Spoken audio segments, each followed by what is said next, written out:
Okay, I didn't want to video the whole thing all the way up here because that'd be pretty boring and pretty slow. Hopefully on the way down it'll be, a lot less time because it'll be downhill and going faster.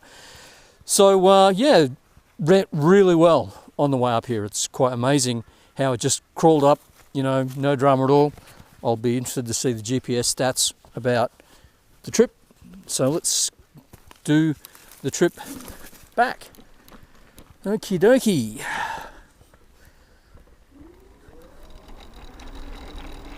That's probably fast enough for the moment. I'm pretty fucking sure it's sitting on 50 volts at the moment. I'm pretty sure I won't need much battery on the way down, but yeah, look, speed limit has just kicked into that, so it's just sitting on that. But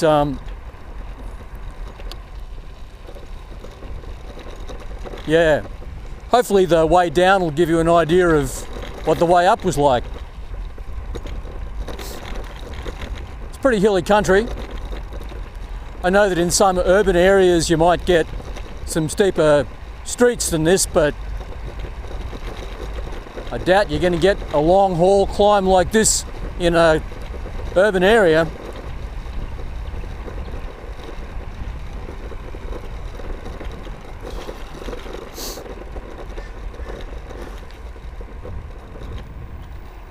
Yeah, I think I might actually even just leave the power on, because when we get to the flatter parts it doesn't quite have enough roll.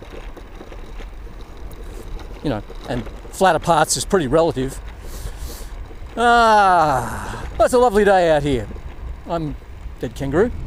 Hope you're enjoying it. God knows I am. Have to keep an eye on what's behind me in case someone decides that I'm going too slow around these corners. But, in theory, shouldn't be too much, because it's supposed to be 50k limited speeds. I reckon I'd be building pretty close to 50k actually.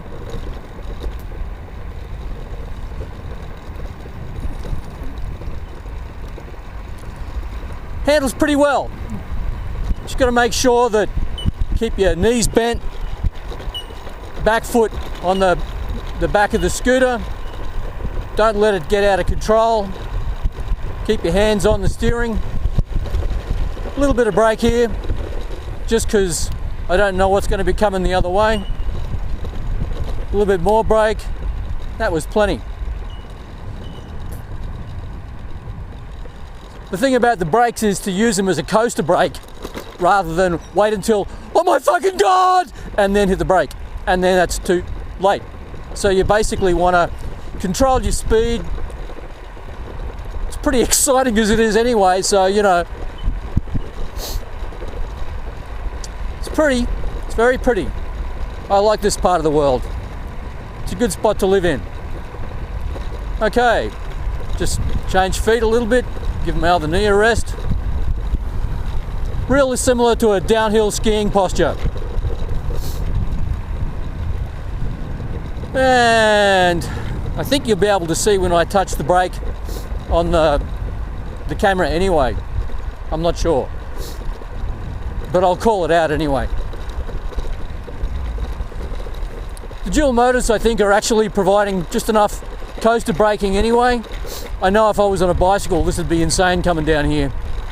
I know on the motorbike, if I let it out, I'm normally doing 80 k's down here.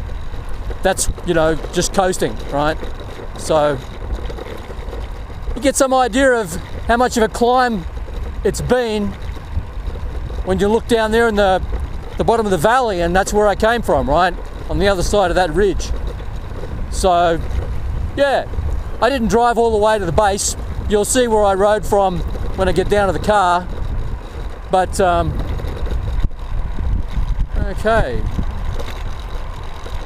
Yeah, pretty controllable. No wobbles, no sense of it being in a wobble. That's good. No brake needed yet.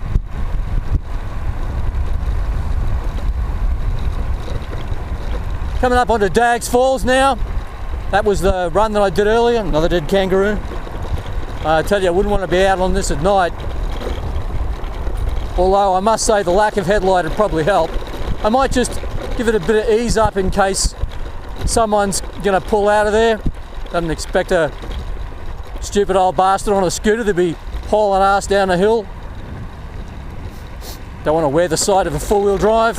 Sure, the four-wheel drive doesn't want to wear me in its door either. Okay, that was the exit part of Daggs Falls, and that's the entrance part there. So we've done this downhill before, so we've already built up an amount of speed. Might just shed off a little bit more. Okay, coming up to the familiar 60k sign again. Don't think I'm breaking the speed limit, but I'll be close.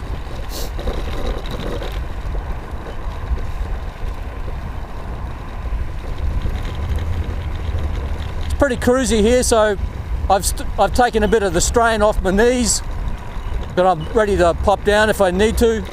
You might notice the altitude change when I do that. No one behind me. Pretty important. It's hard to hear if there's a car sneaking up behind me because the wind in my ears. Okay, so we're coming up to the first corner, and then coming around the first corner around the second neck. No, let's not do horse racing. Oh, they probably think I'm a crazy bastard. They'd be right. Oh, a few bumps, no big deal. Coming up for another 60k sign. Now I remember last time I went around this, I didn't need to touch the brakes, so it's pretty clear, or at least it should be, that this is pretty steep. You should be able to infer that from, you know, the angles of the trees and the Armco. But it's a nice smooth road, you know, so it's easy to go faster because bumps slow you down, right? You know. Anyway, coming into the corner, give it a bit of thing, but doesn't do much. So here we are at Brands Falls, and I've parked my four-wheel drive over there, so might as well head down. Now I rode it out of here, but yeah, well there you go. That was an enjoyable ride. Be even more fun if I got the camera going right. Find out in a minute. Still blinking, so I'm assuming it's doing the right thing. Okay, well there you go.